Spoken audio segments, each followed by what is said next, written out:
जाने माने दिग्गज और केडियानोमिक्स के फाउंडर और सीईओ सुशील केडिया साहब हमारे साथ कार्यक्रम में हो चुके हैं शामिल। और आज सुशील जी के लिए मेरे पास ढेर सारे सवाल हैं, बड़े बड़े सवाल हैं।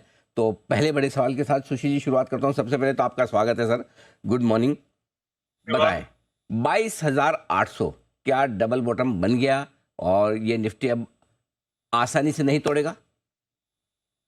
बहुत बढ़िया प्रश्न से आपने शुरुआत करी है। देखिए, कल स्क्रीन पे जो रंग-ढंग थे और जितने भी लोगों से मैं रनिंग बाजार में बात कर पाया, हम्म। सबकी सांसों में ना मुझे वो गाना सुनाई पड़ रहा था। कल ऐसे भी वैलेंटाइन्स डे है, तो हम्म। बाजार भी एक मोहब्बत ही है। वो बरसात पिक्चर का जो गाना था ना, हम्म। जो बॉबी देओल ने गाया था ट्विंकल खन्ना के सामने, हम्म। तुझे भूलने से पहले मेरी जान निकल जाए।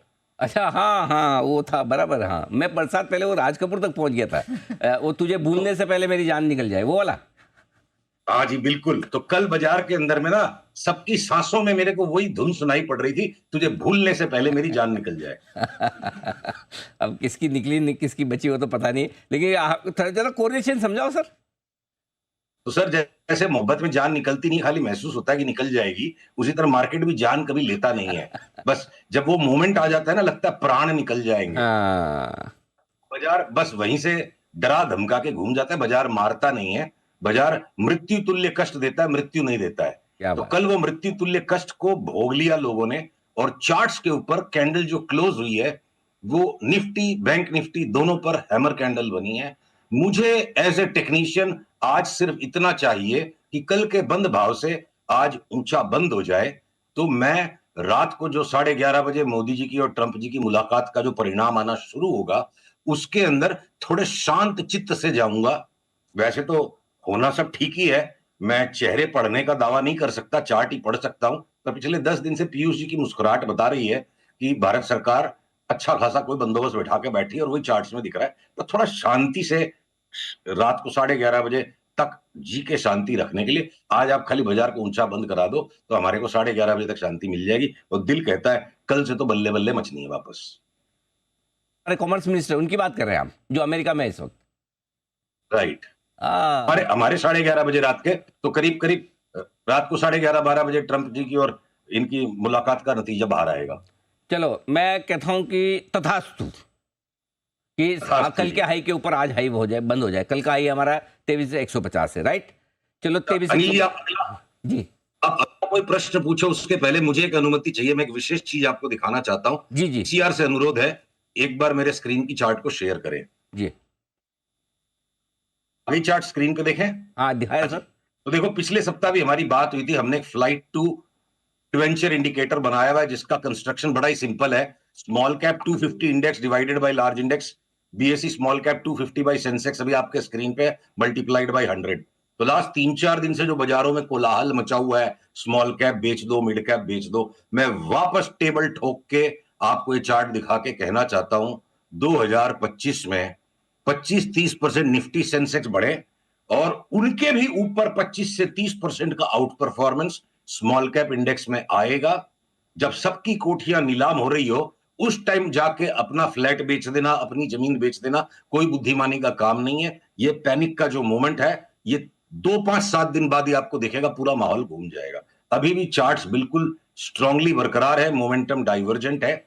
मैं भविष्य का ज्ञाता नहीं हूं, मेरा अनुमान बाकी लोगों से मैं बेहतर लगाने की कोशिश करता हूं। ये मोमेंट पैनिक करने का बिल्कुल नहीं है। 5-7 दिन का धैर्य रखें। जब इतना भोग लिया है, तो 5-7 दिन और थोड़ा सा देख लीजिए। ये मैं आपके चैनल के सभी निवेशकों को एक बिना मांगी सलाह देना चाहता हूं। केड़े साहब देखे, जैसा आपने कहा कि भाई कल के हाई के ऊपर आज हाई आज बंद हो जाए तो हमारा काम हो जाए। मैं एक दूसरा सवाल आपसे पूछता हूँ, कौन सा वो लेवल है निफ्टी का, बैंक निफ्टी का, कि जिसके लेवल के ऊपर निकल जाए, बंद हो जाए, तो आप कहेंगे अब हम खतरे से बाहर निकल चुके हैं, अब लाइफ कूल है, फर्स्ट क्लास है, ये 23,800 वापस नहीं टूटेगा, टेंशन मत लीजिए। वो एक ऊपर का कौन सा लेवल है? देखिए, आज हम करीब करीब जिस लेवल के आसपास हैं, इंट्राडे में हम 23,000 जाए बिना वापस लौट के करीब करीब ये 23,150 23,200 के आसपास अगर बंद हो जाते हैं, तो मैं अच्छा खासा दांव कल सवेरे सवेरे आके 22,800 के स्टॉप लॉस के साथ फिर से दोबारा जोड़ दूंगा। तो मतलब अगर आज 23,000 के नीचे न जाए और 23,150 200 के ऊपर बंद हो जाए, तो फिर आपकी 400 पॉइंट की रिस्क है, उसको देखें। अच्छा, अब आइए, आपने मिड कैप स्मॉल कैप भी बोल दिया कि ये भी जोर से भागेंगे। अब आपकी पिछली बार बात हुई तो आपने बोला था कि बहुत सारे स्टॉक चीख चीख के कह रहे हैं चार्ट, मुझे ले लो, मुझे ले लो, मुझे भी ले लो, मुझे भी ले लो, एक दो को छोड़ के, करेक्ट? आईटी वाईटी एक आध आपने बोला था इनको छोड़ दो, बाकी सबको ले लो। तो सर वो सब वाले में ना फिर कंफ्यूजन हो जाता, कौन सा नहीं ले और कौन सा ले। तो कुछ थोड़े बताओ ना सर, दो चार। ठीक है। हाँ, दो चार बताओ ठीक। तो क्या थोड़ा रजिस्टर हो जाए एकदम। तो चूंकि अनिल जी बाजार में इतने ज्यादा इमोशंस फैले हुए, इसलिए मैं एक छोटी सी किंवदंती और सुना के आपके सवाल का डायरेक्ट आंसर दूंगा। जी। मिस्टर इंडिया पिक्चर में अनिल कपूर आके जब टपली मारता था कोई को, मिस्टर इंडिया इनविजिबल होके, हाँ हाँ हाँ है, हाँ। तो वो दिखता तो कोई को नहीं था, पर उसकी हरकत नजर आ जाती थी कि उसने टपली मारी है, अब उसने घूंसा मारा है, राइट?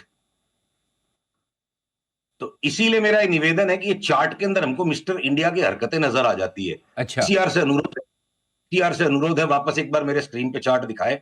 जिन फार्मा के स्टॉक्स पे भी अनिल जी लास्ट एक सवा महीने से आप कभी मेंशन करते थे तो मैं मूसा बना देता था कि फार्मा को अवॉइड करो। फार्मा मतलब निकलने वाली बारात में रूसा हुआ फूफा हो रखा है। ये रूसे हुए फूफा जी का भी अब तो 1-1.5 महीने में करेक्शन पूरा होकर मूड बनने की तैयारी हो गई। देखिए स्क्रीन पे आपके फाइजर की चार्ट है। हमने लास्ट ईयर अगर याद हो तो 4,000 में लिया, 6,000 में निकले। अब ये वापस हमको जो 4100 के भाव में मिल रहा है, एक दो दिन के अंदर थोड़ा सा और ऊपर बंद हो जाए, हम इसको 7,500 की, 8,000 की चार्ट वापस ट्रिगर हो जाएगी।